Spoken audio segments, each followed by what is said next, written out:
আলোর দুটো ধর্ম আছে বা সূত্র আছে, প্রতিফলন এবং প্রতিসরণ।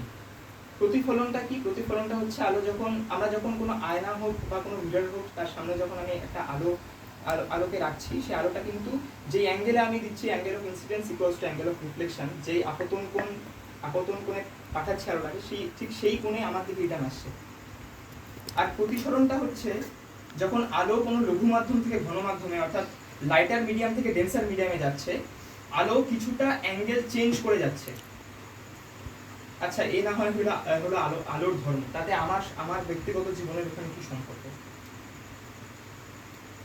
আমি আমার বর্তমান অবস্থাটা কি, আমার পারফরমেন্সটা বর্তমান কি, সেটা দেখার জন্য একটা আয়নার দরকার। আমি যেই অ্যাঙ্গেলে আমি আয়নায় আমার রশ্মিটা যাবে, আমার আলোটা যাবে, সেই অ্যাঙ্গেলে আমার দিকে ফিরে আসবে, আমি জানতে পারবো যে আমি ঠিক কোন জায়গায় দাঁড়িয়ে। এই আয়নাটা কি? ঠিক সেইভাবেই আমি একটা নির্দিষ্ট পথে চলছি, সামনে আমার বিপদ, সামনে আমাকে আমার পথটা বদলাতে হবে, আমার দিকটা চেঞ্জ করতে হবে। এখন সেই দিকটা আমি কখন বুঝবো, কখন চেঞ্জ করতে হবে, কে চেঞ্জ করাবে, কেনই বা আমি চেঞ্জ করবো, তার কারণটা কি, সেটা জানতে হলে একজনের দরকার। সেটা জানতে হলে এমন একজনের দরকার যে সঠিক দিক দেখাবে, সঠিক পথ দেখাবে। জীবনের সময় এবং দিক খুবই জরুরি। সঠিক সময়ে সঠিক দিকে আমরা যদি না যেতে পারি, তাহলে অদূর ভবিষ্যৎ আমাদের খুব কঠিন। গতকাল রাসুল বাড়িতে সৎসঙ্গ ছিল, সেখানে আমি একটা কথা বলেছিলাম যে আমাদের যে বর্তমান শিক্ষা ব্যবস্থা যেরকম, আমরা ক্লাস 1 থেকে 2, তারপর 3, 4 এভাবে আমরা ক্রমাগত এগিয়ে চলেছি। আমরা সকলেই কখনো না কখনো স্কুলে পড়েছি। আমাদের একটা নির্দিষ্ট ক্লাস থেকে পরবর্তী ক্লাসে যেতে হলে একটা পরীক্ষা দিতে হয়েছে। সেই পরীক্ষার জন্য আমাদেরকে যদি একটা ঘরের মধ্যে আবদ্ধ করে একটা দুটো খাতা কলম, সিলেবাস, বই দিয়ে দেওয়া হয়, আমরা যদি নিজস্ব সেলফ স্টাডি যেটাকে বলে সেটা করি, হয়তো আমরা পার করে যাব, কিন্তু ওই যে পাস করার মতো পাস যেটাকে বলে সেটা হবে। আমার মেধা বা আমার ট্যালেন্টের কোনো প্রদর্শন সেখানে হচ্ছে না।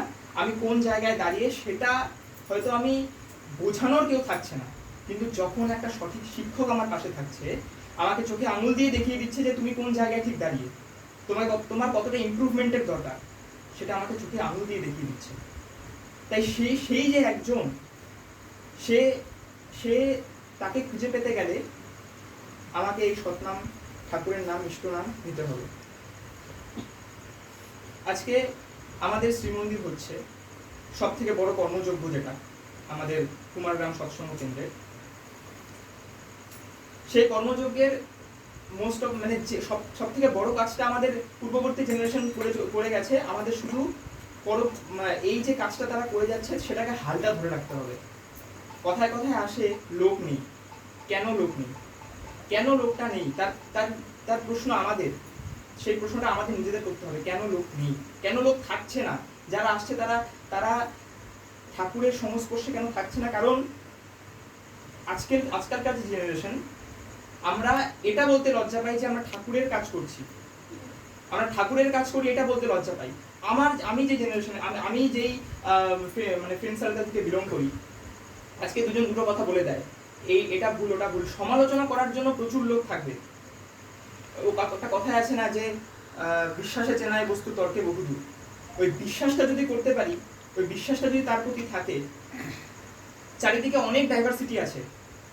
আজকাল বাড়ির থেকে বেরোলে অপশনের অভাব নেই, অপশন প্রচুর, কিন্তু আমি কোন অপশনটা, কোন পথে যাব, রাস্তা অনেক, কোন পথে যাব সেটা আমাকে চিহ্নিতকরণ করতে হবে। আমি কেন ঠাকুরের কাছে আসলাম?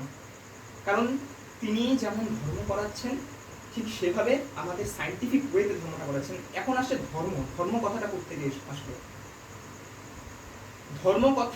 ধর্ম কথাটা এসেছে ধৃ ধাতু থেকে। ধৃ ধাতু, যার আক্ষরিক অর্থ হচ্ছে, বা ধর্ম কথার অর্থ হচ্ছে ধারণ করা। ধরে রাখাও বলে, ধারণ করাও বলে, কিন্তু ধরে রাখবো কখন? যখন আমি ধারণ করব। আজকে এখানে আমি একটা সাদা পোশাক পরে দাঁড়িয়ে আছি, এটা আমি পরে দাঁড়িয়ে আছি, এখানে যদি আমার একটা কালির বিন্দু আমার যদি এখানে আসে, হাইলাইট পয়েন্টটা কিন্তু সেটা হবে, সেন্টার অফ অ্যাট্রাকশনটা কিন্তু সেটা হবে যে একটা খাতার মধ্যে একটা কলমের দাগই কিন্তু সেন্টার অফ অ্যাট্রাকশন হয়, একটা সাদা জামার মধ্যে একটা ছোট্ট একটা কালি কিন্তু সেটাই কিন্তু সেন্টার অফ অ্যাট্রাকশন হবে। তাই সমালোচনা কিন্তু হবে, কিন্তু তার মধ্যে থেকে কি করে আমি এগিয়ে আসব সেটা আমাকে দেখতে হবে।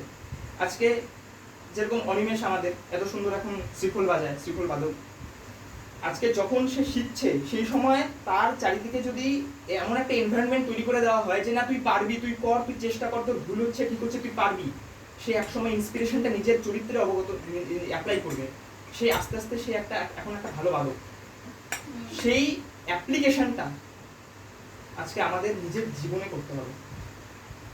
আমরা কি করে নিজেদেরকে অন্য একটা মানুষের থেকে ডিফারেন্সিয়েট করব, আমার বয়সী ছেলেদের থেকে কি করে নিজেকে আমি ডিফারেন্সিয়েট করব সেটা আমাকে জানতে হবে। কিভাবে আমি ডিফারেন্সিয়েটটা করব, তার থেকে আমার মধ্যে কি পার্থক্য আছে, তার জীবনের, তার চালচলন, তার সবকিছুর সঙ্গে আমার জীবনের কি পার্থক্য, সেই পার্থক্যটা যেন এমন হয় যেন আমি যখন একটা কথা বলছি কেউ যেন আমার উপরে কথা বলতে না পারে, কেন কি আমি আমার নিজের মধ্যে প্র্যাকটিক্যালি অ্যাপ্লাই করেছি সেই জিনিসগুলো। সেই প্র্যাকটিক্যাল অ্যাপ্লায়েন্সটা আমাদের হয়তো কারোরই অজানা না। ঠাকুর যেসব বলেছেন সে তো সবার কাছ থেকে শুনি, কিন্তু কিভাবে নিজেকে অ্যাপ্লাই করবো, নিজের সমালোচনা করতে হবে, মানুষের সমালোচনা করে লাভ নেই। কে কি বলছে কি না বলছে সেটা আমরা দেখতে গেলে আমরা পিছিয়ে পড়বো। মতি যেহেতু একটা কথা বলেছে প্রশান্তদার বাড়িতে, যে এটা হয়তো আমার মনে হয় এই সত্যানুসরণে একটা লাইন, যে কতটা এগিয়েছো মেপে দেখতে যেও না, পিছিয়ে পড়বে। এবার যারা আমরা পিছিয়ে আছি তারা কি করবো? যে এগিয়ে গেছে সে মেপে দেখতে গেলে পিছিয়ে যাবে। এবার যারা আমরা পিছিয়ে আছি তারা যদি মেপে দেখতে চাই কতটা পিছিয়েছি, তাহলে আমরা এগিয়ে যাব। কতটা পিছিয়েছি সেটা দেখতে গেলে কিন্তু আমরা এগিয়ে যাব। তাই যারা আমরা পিছিয়ে আছি, যারা আমরা নেগেটিভে আছি, তারা পজিটিভ যেতে গেলে এগোতে হবে। শূন্যর দিকে যাচ্ছি মানে এমন না যে আমরা পিছিয়ে যাচ্ছি। শূন্য দুদিক থেকে হয়, নেগেটিভ থেকে শূন্য হয়, পজিটিভ থেকে শূন্য হয়। পজিটিভ থেকে যখন শূন্যতে যাচ্ছি পিছিয়ে যাচ্ছি, নেগেটিভ থেকে যখন যাচ্ছি তখন এগিয়ে যাচ্ছি। সে এগোতে হবে আমার